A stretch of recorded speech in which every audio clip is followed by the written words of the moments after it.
Mauna na ho kami, Mr. Fuentebella.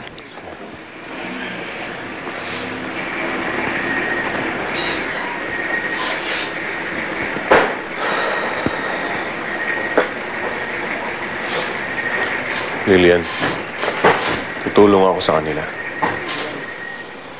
Tutulong?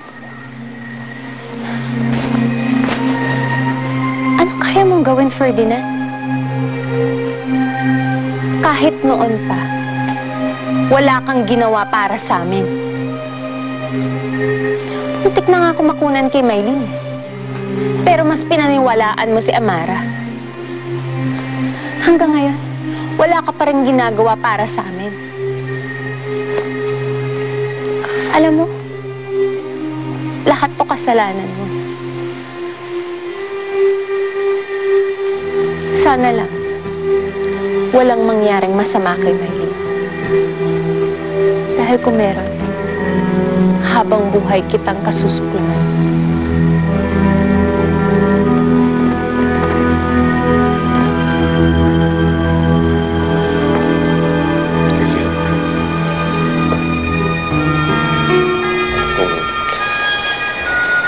Napakalaki ng kasalanan ko sa'yo. Pero babawi ako. Oras na makita na si Catherine, sinisiguro ko sa'yo, aayusin ko na ang lahat. Sana mapatawad mo ko.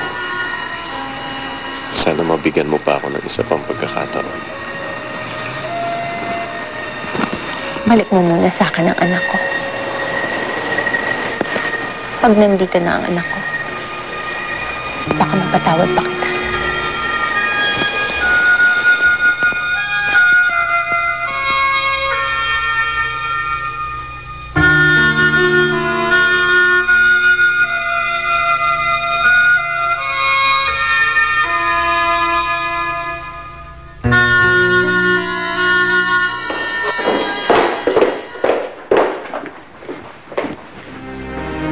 Alam kong ikaw nagpadukot kay Maylene.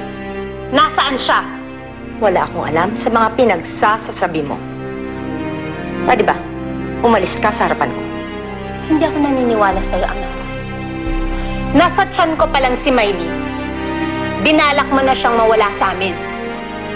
Kaya huwag ka na magsinungaling. Saan mo dinala ang anak ko?